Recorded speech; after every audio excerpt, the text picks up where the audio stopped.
मिनश्शैतानिर्रजीम बिस्मिल्लाहिर्रहमानिर्रहीम।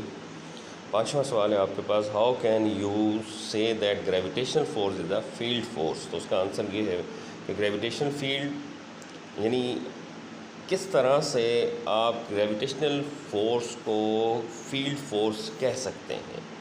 तो Newton's law of gravitation के हिसाब से अगर देखा जाए तो ग्रेविटेशनल जो फोर्स होती है between a body of mass m and the earth आपके पास जो सी होती है वो ये है आपके पास कि F is equal to G M E over R square, और एम ई आपके पास मास ऑफ अर्थ है, आर जो आपके पास मौजूद था डिस्टेंस ऑफ द बॉडी है from the centre of earth, और जो वेट ऑफ अ बॉडी था आपके पास वो किस वजह से होता है हम पहले भी पढ़ चुके थे, वो ग्रेविटेशनल फोर्स की वजह से होता है with which the earth attract a body.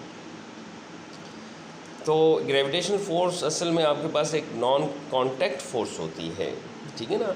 For example अगर आप किसी चीज़ को ऊपर से नीचे की तरफ फेंकते हैं तो ये नॉन कांटेक्ट फोर्स होगी आपके पास, क्योंकि जो वेट होगा वो ऑटोमेटिकली नीचे की तरफ जो सा होगा डाउनवर्ड डायरेक्शन में जा रहा होगा आपके पास, क्योंकि ग्रेविटी नीचे डाउनवर्ड डायरेक्शन में उसको अपनी तरफ खींच रही होगी।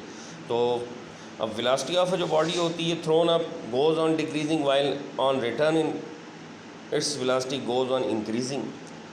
तो बात तो ठीक है ये आपके पास, क्योंकि जब हम किसी भी चीज़ को ऊपर की तरफ फेंकते हैं तो उसकी जो वेलोसिटी होती है आहिस्ता आहिस्ता टाइम पासिंग होने के बाद वो कम होती चली जाती है, और एक वक्त ऐसा आता है कि वो एक पॉइंट पर आकर रुक जाती है, और रुकने के बाद फिर वो वापस नीचे की तरफ आनी शुरू हो जाती है, रिटर्न होती है आपके पास। तो जो रिटर्निंग वेलोसिटीज़ होती है आपके पास goes on increasing, Aahista Aahista बढ़ती चली जाती है। This is due to the gravitational pull of the earth. और ये क्यों होता है, ये इसलिए होता है कि ग्रेविटेशनल पुल होती है अर्थ की आपके पास जो उस बॉडी पर एक्ट कर रही होती है,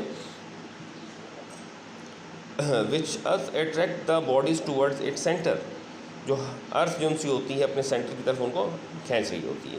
तो ऐसी फोर्स जो सी होती है आपके पास उसको हम लोग फील्ड फोर्स का नाम देते हैं, और एज्यूम किया जाता है कि जो ग्रेविटेशनल फील्ड एग्जिस्ट होती है आपके पास ऑल अराउंड द अर्थ, और this field is directed towards the centre of the अर्थ, जैसे कि यहाँ पर भी आपको इस तस्वीर में भी दिखाया जा रहा है। दूसरा सवाल था आपके पास कि what is gravitational field strength near the surface of the earth. तो gravitational field of the earth जो सी होती है, gravitational force per unit mass is called the gravitational field strength of the earth है आपके पास।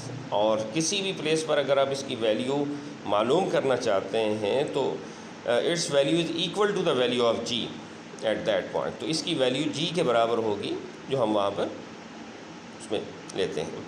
तो near the surface of the gravitational field strength आपके पास 10 होती है, और जैसे जैसे आप आउटर स्पेस में चलते चले जाएंगे, दूर होते चले जाएंगे अर्थ से, तो वो आहिस्ता आहिस्ता कम होती चली जाएगी। और इसके बाद था जी हमारे पास कि find the mass of the earth by using the law of gravitation. तो consider a body of mass m, ये और ये अट्रैक्ट कर रही है आपके पास इसका वेट डाउनवर्ड डायरेक्शन में एक्ट कर रहा है, और सेंटर से रेडियस तक का जो उसका डिस्टेंस था वो रेडियस है आपके पास, रेडियस ऑफ द अर्थ है। तो डिस्टेंस ऑफ द जो बॉडी होती है from the centre of the earth where also equal to the radius R of the earth था। तो according to the gravitational law of gravitation, तो gravitation जो force आपके पास मौजूद थी वो है आपके पास F is equal to G M E over R square. तो जो फोर्स आपके पास थी with which earth attract a body towards its centre is equal to its weight था। और हम यहाँ पर जानते हैं कि भाई F इज़िकल टू W होगा और W इज़िकल टू mg होगा। तो एक इस इक्वेशन नंबर 1 में हम उसकी वैल्यू पुटअप कर देते हैं, mg is equal to G M E over R square.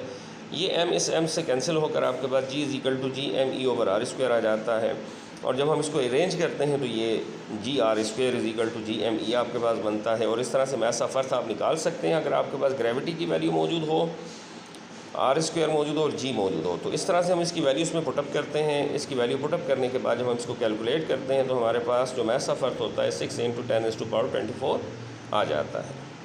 तो अब ये आपने इनको याद भी करना है और साथ में आपने इसको अपनी कॉपी पर लिखना भी है। Thank you.